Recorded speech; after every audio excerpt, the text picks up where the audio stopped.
Hallelujah.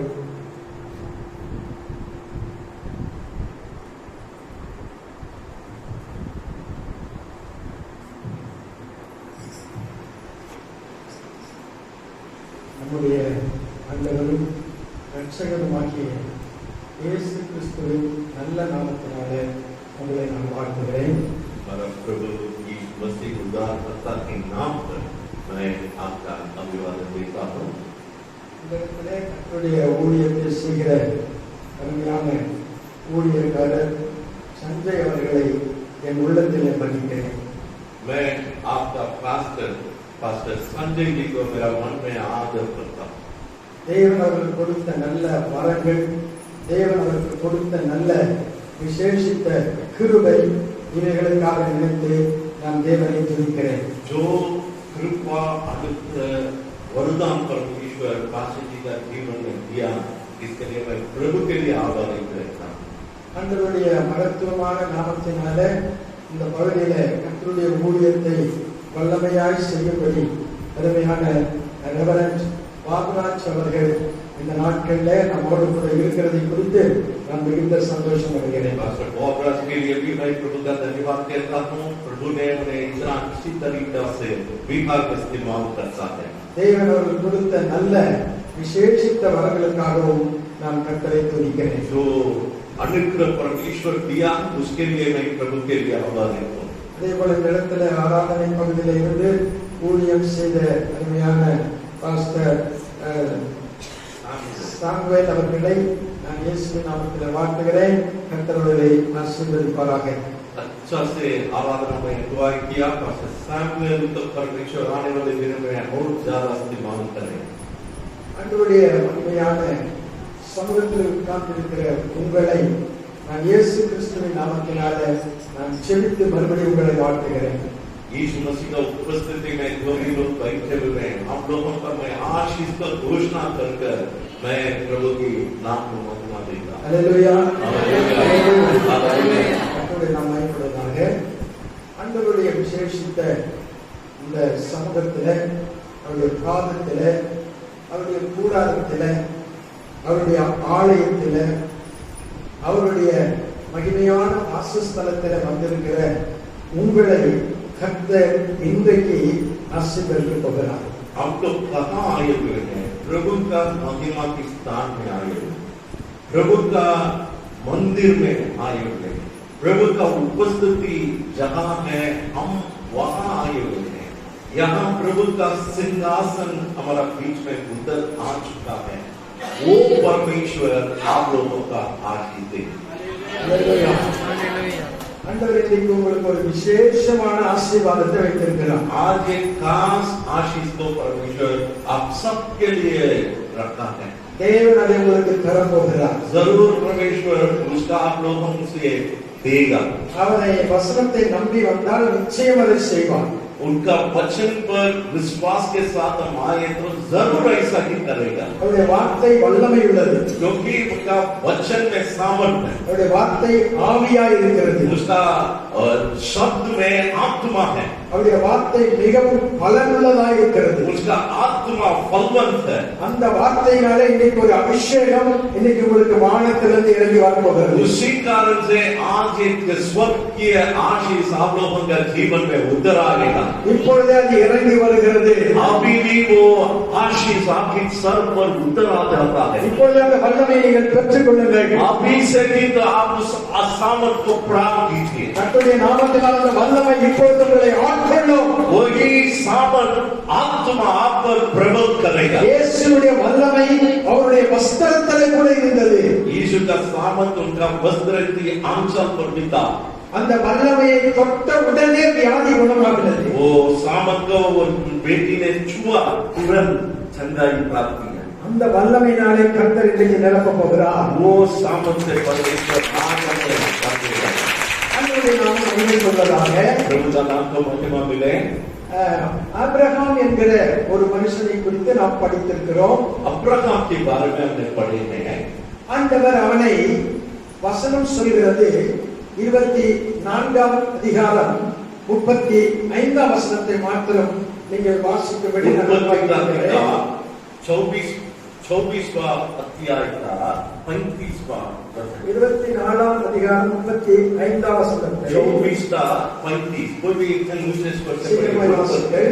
ஒருவர் भगवान ने मेरे स्वामी को बड़ी आशीष दी है, इसलिए वह महान पुरुष हो गया है और उसने उसको भेड़ बकरी गाय भर सोना रूपा दस दासियां ऊँट और गधे दिए हैं। கர்த்தருடைய நாமம் மகிமைப்படுவதாக. கர்த்தர் என் எஜமானை மிகவும் ஆசீர்வதித்திருக்கிறார்.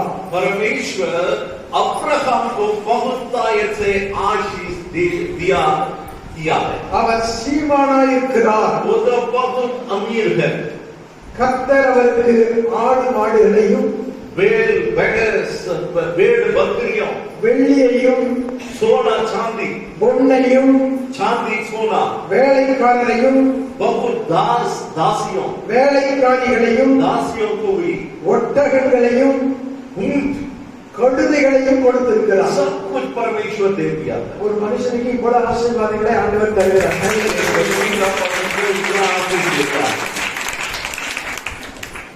ஆண்டவர் நம்மை சந்தித்தது நம்மை ஆசீர்வதிப்பதற்காக. ये परमेश्वर हमसे मिलता है, उनका उद्देश्य आप लोगों का आशीष देना ही। ஆண்டவர் நம்மோடு கூட இருந்து நம்மை ஆசீர்வதிக்கிறதை நாம் பார்க்கிறோம்.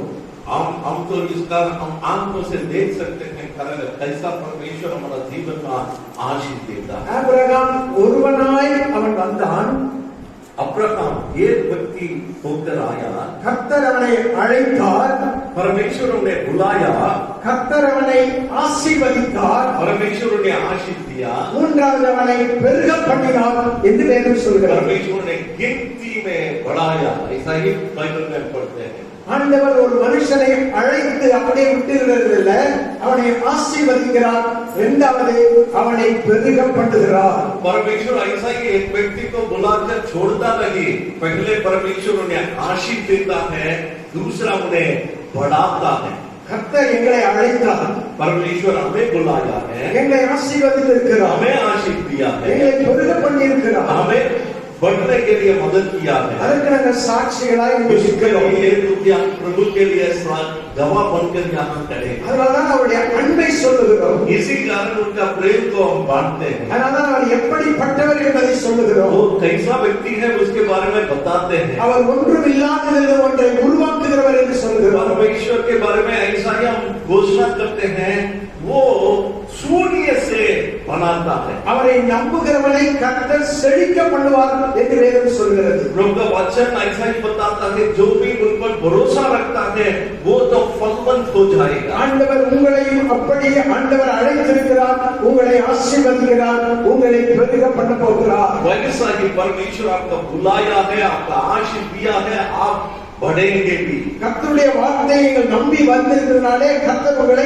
ஆசீர்வதிக்க போகிறார். क्योंकि आप लोग प्रभु का वचन पर भरोसा करके उनकी समुद्र में आप आगे हैं। இன்னைக்கு எல்லா வேலைகளையும் விட்டு கர்த்தருடைய பாதத்தில் வந்திருக்கிற உனக்கு ஒரு நல்ல பங்கை ஆண்டவர் வைத்திருக்கிறார். आप लोग अपना अपना काम धंधा का छोड़ करके अपना आए हैं, परमेश्वर आपका व्यर्थ से जाने नहीं देगा। மரியாள் என்கிற ஒரு சகோதரி எல்லாவற்றையும் விட்டுவிட்டு இயேசுவின் பாதத்திலே வந்த பொழுது கர்த்தர் அவளுக்கு நல்ல பங்கை தேவன் கொடுத்தார். मरियम ऐसा एक बहन यीशु के पांवों में बैठकर इंतजार कर रहा था, परमेश्वर ने उत्तम भाग को दिया। ஒருவேளை இப்பொழுது நீங்கள் ஏழ்மையில் இருக்கலாம், ஒருவேளை தரித்திரத்தில் இருக்கலாம், ஒருவேளை இல்லாமல் இருக்கலாம். ஆனால் நாட்கள் ஆக ஆக கர்த்தர் உங்களை ஆசீர்வதிக்கிறதை உங்கள் கண்கள் மாத்திரமில்லை, உங்களை சுற்றி இருக்கிற ஜனங்கள் பார்த்து ஆச்சரியப்படத்தக்க அளவுக்கு கர்த்தர் உங்களை உயர்த்துவார். शायद आज हमारा जीवन में कमी है, गरीबी है, कमजोरी है, लेकिन ये वातावरण ऐसा ही रहेगा नहीं। आने वाले दिनों में परमेश्वर ऐसा आशीष से आप लोगों का भर देगा। आपका पड़ोसी, आपका पारिवारिक लोग उसका देखकर चकित हो जाएंगे। அல்லேலூயா. ஆண்டவர் நம்மை உயர்த்துகிறவர். परमेश्वर हमें उठाता है। இந்த ஆபிரகாம் என்கிற மனுஷனை ஆண்டவர் சந்திக்கிறார். अब्राहम को परमेश्वर पहले मिला था। ஆபிரகாம் தேவனை சந்திக்கவில்லை, தேவன் ஆபிரகாமை சந்தித்தார். अब्राहम ने परमेश्वर को खोजा नहीं, लेकिन परमेश्वर ने अब्राहम का खोज कराया। அவன் ஒன்றுமில்லாதவனாய் இருந்தான்.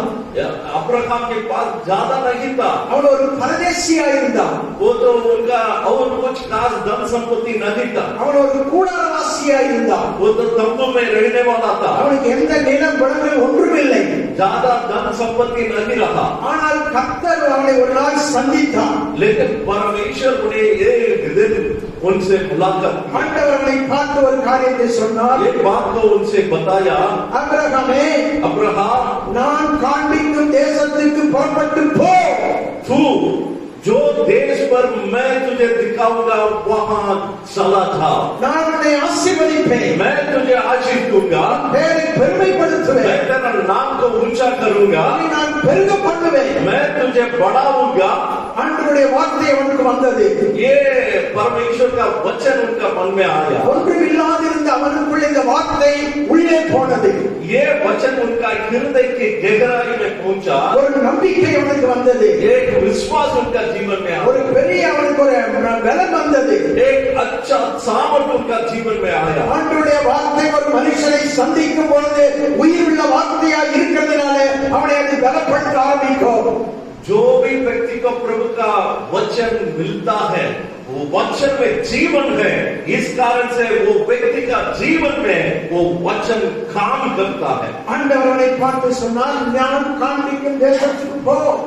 परमेश्वर ने अब्राहम से बताया, तू जिस देश में तुझे दिखाऊंगा उस पे चला जाओ, அந்த கானான் தேசத்துக்கு நீ போ. वो कनान देश में चला जाओ। அந்த தேசத்தை அவன் பார்த்ததில்லை, वो देश को देखा नहीं, அந்த தேசத்தை அவன் கண்டதில்லை, देश को देखा नहीं, அந்த தேசத்தை அவன் அறிந்ததில்லை. वो जानता भी नहीं था। ஆனால் ஆண்டவர் சொல்லுகிறார், लेकिन परमेश्वर ने நீ बताया, போ என்று சொல்லுகிறார். तुम वहां चला जाओ। வேற ஒரு வார்த்தையும் அவன் பேசவில்லை. और कोई शब्द नहीं बताया, அவன் தான் ஆண்டவர் சொன்னபடியே அந்த தேசத்துக்கு புறப்பட்டு போனான் என்று வேதம் சொல்கிறது. आज्ञाकारी होकर तुरंत उस देश के लिए रवाना हुआ। தான் போகும் இடம் இன்னதென்று அறியாமல் போனான் என்று இருக்கிறது. जगह मैं जानता हूँ उसके बारे में बिना कुछ जानकारी प्राप्त करके वहां गए। கர்த்தரை சீமானாய் மாற்றினதற்கு முதல் காரணம், वो परमेश्वर उन्हें ऐसा धनी व्यक्ति बनाया, इसका पहला कारण यही है, கர்த்தரை மிகவும் ஆசீர்வதித்ததற்கு காரணம், परमेश्वर बहुलता से उन्हें आशीष दिया, उसका कारण அவனுக்கு ஆடு மாடுகளையும் வெள்ளியும் பொன்னையும் கொடுத்ததற்கு காரணம், धन संपत्ति सोना चांदी देने का कारण, அவனுக்கு ஒட்டகங்களையும் கழுதைகளையும் வேலைக்காரர்களையும் கொடுத்ததற்கு காரணம், दास दासी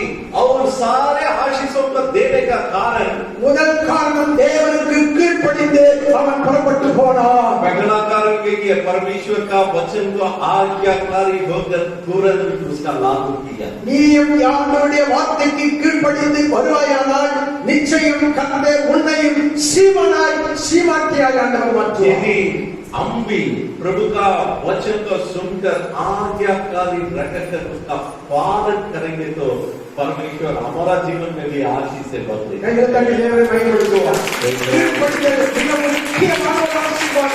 आज्ञाकारी रहना बहुत जरूरी है।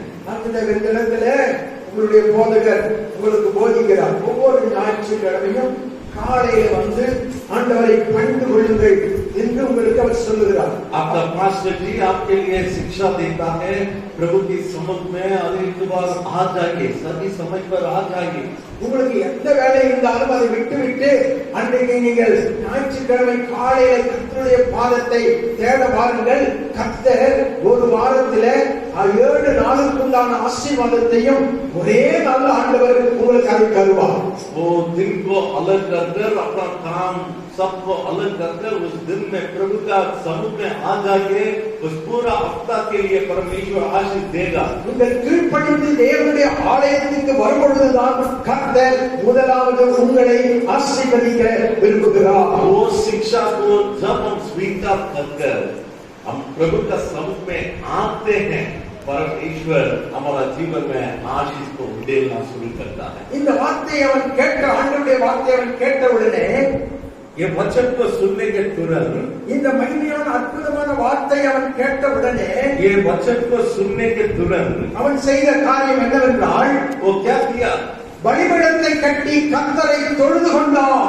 एक वहां वेदी को बनाकर परमेश्वर का आराधना किया. ஆண்டவரை தொழுது கொள்ள வேண்டும். परमेश्वर का आराधना करना जरूरी. உனக்கு கொடுத்த ஜீவன், உனக்கு கொடுத்த பிள்ளைகள், உனக்கு கொடுத்த மனைவி, உனக்கு கொடுத்த புருஷன், உனக்கு கொடுத்த ஆசீர்வாதம் இவைகளை நினைத்து ஞாயிற்றுக்கிழமை தோறும் கர்த்தருடைய ஆலயத்தில் வந்து இந்த பலிபீடத்தில் ஆண்டவரை தொழுது கொள்ள வேண்டும்.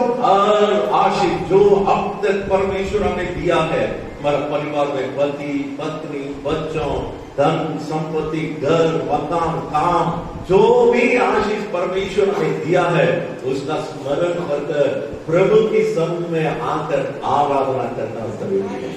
हालेलुया.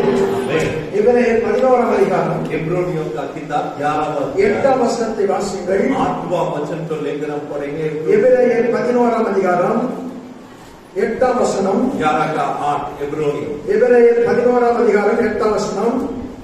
विश्वास ही से अब्राहम जब बुलाया गया तो आज्ञा मानकर ऐसी जगह निकल गया जिसे मिरास में लेने वाला था, और यह न जानता था कि मैं किधर जाऊं. பாருங்க, விசுவாசத்தினாலே ஆபிரகாம் विश्वास के द्वारा अब्राहम தான் சுதந்திரமாக பெறப்போகிற இடத்திற்கு போகும்படி जो परमेश्वर ने बताया उस देश के लिए रवाना हुआ, அழைக்கப்பட்ட போது கீழ்ப்படிந்து आज्ञाकारी होकर தான் போகும் இடம் இன்னதென்று அறியாமல் புறப்பட்டு போனார். वो ये नहीं भी जानता था वो किस देश में जाता है, लेकिन फिर भी उस देश के लिए चलना शुरू किया. இதுதான் முதல் ஆசீர்வாதம். यही पहला आशीष. கீழ்ப்படிந்துதான் முதல் ஆசீர்வாதம். हमारा जीवन में प्रभु का आज्ञाकारी बनना यही सबसे महान आशीष. பலி செலுத்துகிறதை பார்க்கிலும் கீழ்ப்படிதல் உத்தமம் என்று வேதம் சொல்கிறது. वेदी में बलि चढ़ाने से भी उत्तम चीज है आज्ञाकारी बनना. கர்த்தர் என்னை சந்தித்த விதத்தை சில காரியங்களை உங்களுக்கு சொல்ல விரும்புகிறேன். परमेश्वर जैसा मुझे बचाया उसके बारे में मैं बताऊंगा. நான் அந்த தமிழ்நாட்டிலே காஞ்சிபுரம் என்ற ஒரு பகுதியிலே நான் 1977ஆம் வருஷம் கல்லூரியில பிஎஸ்சி வகுப்பு 3ஆம் ஆண்டு படித்துக் கொண்டிருந்தேன். उस समय में कांचीपुरम तमिलनाडु में क्षेत्र है, उसमें बीएससी एक सरकार कॉलेज में बीएससी का 3rd ईयर में मैं पढ़ रहा था. நான் ஒரு வாலிப பையனாக இருந்தேன். அப்பொழுது जवान था. அந்த சமயத்திலே இயேசு எனக்கு தெரியாது. यीशु के बारे में नहीं जानता था. ஆனால் அந்த நாட்களிலே நான் கெட்ட நண்பர்களோடு கூட சேர்ந்து பாவமான காரியங்களை செய்து கொண்டு வந்தேன். जमाना में मैं बहुत गलत संगति के कारण से पाप का जीवन जी रहा. அதனால என் உள்ளத்தில் மிகுந்த வேதனை உண்டாயிருந்தது. मेरा मन की गहराई में अशांति. என்னுடைய தாய் தகப்பன்மார் சம்பாதித்து கொடுக்கிற பொருளை வீணாக செலவழிக்கிறேன். जो भी पैसा मेरा पापा मम्मी ने भेजता था तो मैं उसका व्यर्थ खर्चा करता था. அதனால என் உள்ளம் மிகுந்த வேதனை அடைந்திருக்கிறது. इस कारण से भी तो मेरा मन में दुखी हुआ. கெட்ட நண்பர்களோடு கூட சேர்ந்து சீட்டாடுகிறேன். मैं जुआ खेल करते भी पैसा करते बैठता था. அதனால எல்லா பாடங்களும் ஃபெயில். इसी कारण पढ़ाई में भी हर सब्जेक्ट में मैं फेल हुआ. அதனால எனக்கு மிகுந்த துக்கம் உண்டாயிருந்தது. इस कारण से बहुत दुखित था. அதனால என்னுடைய பழக்கத்தின்படி நான் ஒரு கோயிலுக்கு போனேன். इस कारण से जैसा मैं लगातार करता था एक मंदिर में गया. அங்க போய் வணங்கி விட்டு நான் வருகிறேன். கல்லூரியில அந்த ஹாஸ்டல்ல வந்து தங்கினேன். मैं वापस पूजा पाठ करने के बाद मेरा हॉस्टल में जाकर उस रात जीता. அந்த இந்து முறைப்படி அந்த கோயிலுக்கு சென்று நான் வணங்கி விட்டு அந்த கல்லூரி விடுதியிலே வந்து தங்கினேன். हिंदू रीति के अनुसार मैंने वहां पूजा पाठ कर उस रात मेरा कमरा में वापस आ गए. அதனால என் உள்ளத்துல பாரம் இருந்து கொண்டே இருந்தது. मन की गहराई में ऐसा अंचल चल रहा. அதனால அன்றைக்கு காலையில எழுந்து மிகுந்த துக்கத்தோட அந்த கல்லூரி ஹாஸ்டலுடைய முன்பகுதியில ஒரு திண்ணை இருந்தது. அதுல ஒரு 4 அல்லது 5 மணி இருக்கும். அப்பொழுது வந்து உட்கார்ந்து கொண்டேன். वहां पूरा रात सोया नहीं. सुबह जाकर 4 बजे इस कॉलेज का सामने एक बैठने के लिए एक स्थान था, वहां बैठा हुआ था सुबह 4 बजे।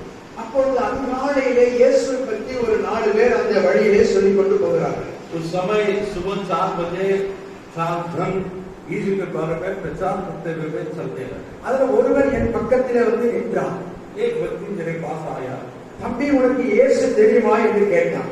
मुझसे ये सवाल पूछा, क्या तुम यीशु को जानते हो? நான் சொன்னேன் இயேசு எனக்கு தெரியாது என்று சொன்னேன். मैंने बताया यीशु को मैं नहीं जानता। ஆனால் அவர் என்ன சொன்னார் என்றால், लेकिन वो क्या बताया? இயேசு மெய்யான தெய்வம் என்று சொன்னார். यीशु सच्चा एकमात्र परमेश्वर। அப்பொழுது நான் அவரை பார்த்து கேட்டேன், उसके लिए मैंने पूछा, இயேசு மெய்யான தெய்வமானால் எனக்கு தரிசனம் ஆவாரா, காட்சி தருவாரா என்று கேட்டேன்.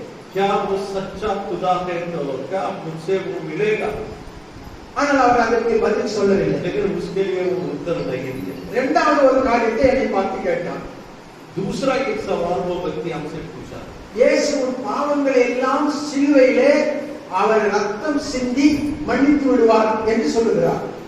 यीशु ने आपका सारे पापों का जो क्रूस में लहू बकाया उसके द्वारा आपका पापों को क्षमा करेगा, ऐसा भी बताया। இயேசு சிலுவையிலே அடிக்கப்பட்ட அந்த ரத்தத்தினாலே உன் பாவங்கள் உன் தப்பு எல்லாவற்றையும் இயேசு மன்னித்து விடுவார் என்று சொல்லுகிறார். आपका जीवन में जो भी दोष अपराध पाप सबको यीशु अपना पवित्र लहू से क्षमा करेगा। அப்பொழுது நான் மறுபடியும் அவரை பார்த்து ஒரு கேள்வி கேட்டேன்.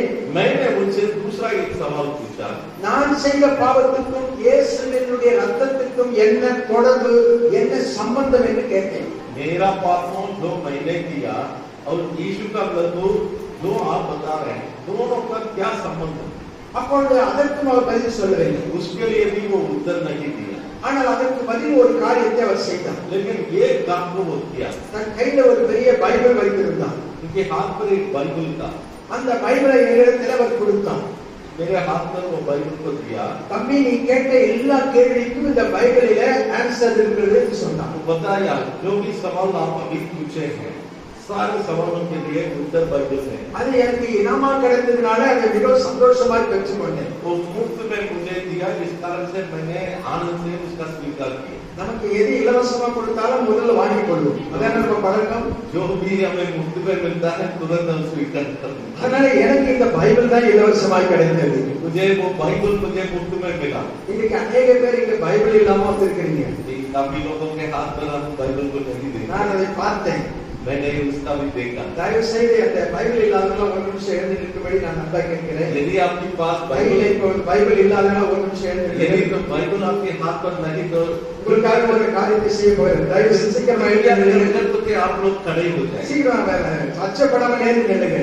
जिनके पास ஒரு बाइबल ஆசீர்வாதத்தை உங்களுக்கு கொடுக்க போகிறேன். கையில தான் சீக்கிரம் எழுந்து நில்லுங்க. जिनके पास बाइबल नहीं है वो खड़ा हो जाए। எழுந்து நில்லுங்க. எழுந்து நில்லுங்க. பைபிள்ல எழுந்து நில்லுங்க. எழுந்துங்க. जिनके पास எழுந்துங்க. உங்களுக்கு நன்மை ஆண்டவர் செய்வார். எழுந்துங்க. அச்சப்படாம எழுந்திருந்தால் உங்களுக்கு ஆசீர்வாதம். समझ रहे हैं ना? எழுந்தாம அப்படி உட்கார்ந்து ஆசீர்வாதம் இல்லை. जो भी व्यक्ति के हाथ पर बाइबल नहीं है वो लोग खड़े हो जाए। தைரியமா எழுந்து நில்லுங்க. கர்த்தருக்கு முன்னாலே எழுந்து நில்லுங்க. கர்த்தருக்கு முன்னாலே எழுந்து நில்லுங்க. खड़े हो जाए। கர்த்தருக்கு முன்னாலே எழுந்து நில்லுங்க. பயப்படாம எழுந்து நில்லுங்க. கர்த்தர் உங்களுக்கு செய்வார். அல்லேலூயா. 1 2 2 3 4 5 6 7 8 9 10 11 12 13 14 15 16 17 18 19 20 31 பேர் பைபிள் இல்லாமல் வந்திருக்கிறீர்கள். 32 जन 32 கடைசி 32 பேர் பைபிள் இல்லாமல் வந்திருக்கிறீர்கள். 32 जनों का तो बाइबल नहीं है। ஆண்டவர் எனக்கு இப்போது என்ன கட்டளையிட்டார் என்றால், परमेश्वर ने मेरा मन में ऐसा बोल दिया, இந்த 32 பேருக்கும் நாளைய தினத்திலே உங்களுக்கு பைபிள் வாங்கி எனக்கு கொடுக்கும்படி கட்டளையிட்டிருக்கிறார். प्रभु ने मुझे ऐसा आज्ञा करना, आप लोग कृपया करते बैठिए। கையில தட்டுங்க, பயன்படுத்துங்க. आप लोगों के लिए जल्दी से बाइबल को उपाय करने के लिए प्रभु ने बताया। நாளைக்கு பாட்டாங்க ரெவரன்ஸ் பாபராஜ் அவர்களிடத்துல அந்த பைபிளை நான் வாங்கி நான் கொடுத்து எப்படி ஆகிலும் நாளைக்கு இந்த நாளில நீங்கள் ஆராதனை வரும் பொழுது பைபிள் இருக்கும்படி கர்த்தர் உதவி செய்வார். मैंने ऐसा कोशिश करूंगा जल्दी से 32 बाइबल को मैं खरीद कर आपके पास पहुंचा दूं। இப்ப கூட கை தட்டு பண்ணீங்களா? क्या तो लोग ताली नहीं बजाएंगे?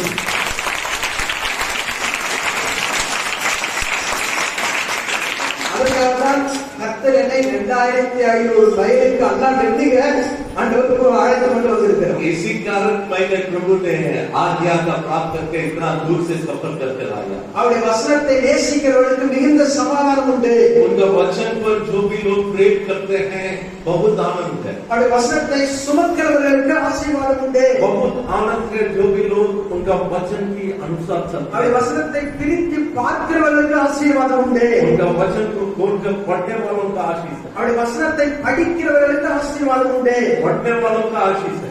அவருடைய வசனத்தோடு கூட பழகுகிறவர்களுக்கு ஆசீர்வாதம் உண்டு. जो भी वचन के अनुसार चलते हैं आशीष है. அதனால அந்த ஆசீர்வாதத்தை நீங்கள் பெற்றுக்கொள்ளும்படி கர்த்தர் உங்களை நினைத்திருக்கிறார். जरूर परमेश्वर वो आशीष को देगा. அதனால்தான் வேதம் சொல்கிறது, बाइबल बताता है அநேகமாயிரம் வெள்ளி பொன்னை பார்க்கிலும் बहुत धन संपत्ति से बढ़कर கர்த்தர் விளம்பின வேதமே நலம். प्रभु का वचन उत्तम है. அதுதான் உங்களுக்கு ஆசீர்வாதம். वही आपके लिए आशीष है. உங்க வீட்டிலே இல்லாத ஆசீர்வாதம், यही कारण से आपके जीवन உங்க में கையில எடுக்காத ஆசீர்வாதம், इसका आपने हाथ से उठाने से ஒருவேளை आशीष, படிக்க தெரியவில்லை என்றாலும் பிரித்து பார்த்தாலே ஆசீர்வாதம். उसका पढ़ने से आशीष मिलता है. கர்த்தர் அந்த நன்மையை அதில் வைத்திருக்கிறார். कितना आशीष उसमें, அதை நீங்க நம்பணும், उस पर भरोसा அதை விசுவாசிக்கணும். विश्वास कीजिए, அதுல இருக்கிற ஆசீர்வாதம் உங்களுக்கு வரும். जरूर आशीष पाएंगे. ஓதம் என்கிற வீட்டு ஏகோத் என்கிற வீட்டிலே और एदोम ये व्यक्ति का घर में அவருடைய வீட்டிலே வேதம் உடன்படிக்கை பற்றி 3 மாதம் தங்கி இருந்ததாம். 3 महीना तक तंबू ने उनका घर में रहा. அதனால கர்த்தர் அவன் வீட்டை ஆசீர்வதித்தார் என்று எழுதியிருக்கிறது. परमेश्वर उनका घर को घरानों को आशीष दिया. கர்த்தருடைய வேதம் யார் வீட்டிலே இருக்கிறதோ கர்த்தர்களை ஆசீர்வதிப்பார். जरूर प्रभु का वचन जहाँ है आशीष मिलेगा. கையில தட்டி மகிமைப்படுத்துவோம்.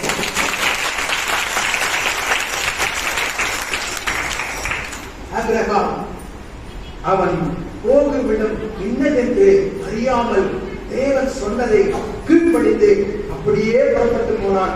அதனால கர்த்தர் அவனை சீமானாய் மாற்றினார்.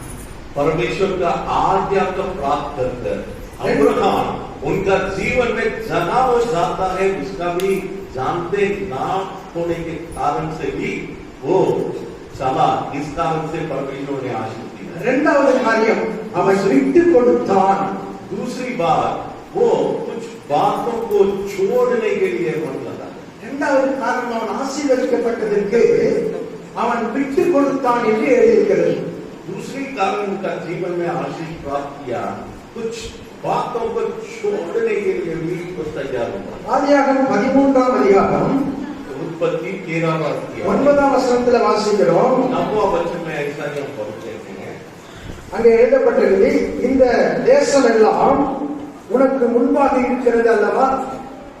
पढ़िए. क्या सारा देश तेरे सामने नहीं? इसलिए मुझसे अलग हो जा.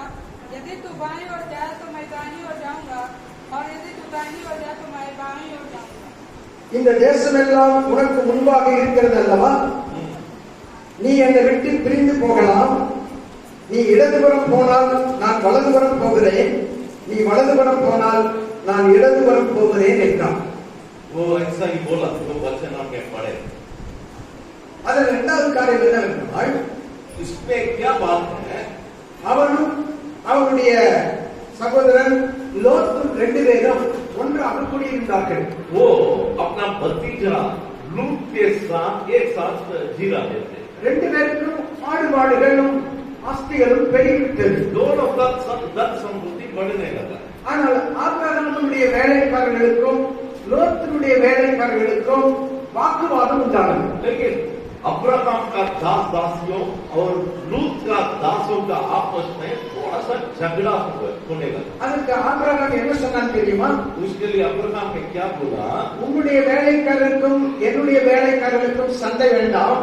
हम दोनों का दासों के बीच में झगड़ा जरूरी नहीं है. நான் வலதுபுறம் போனால் நீ இடதுபுறம் போ.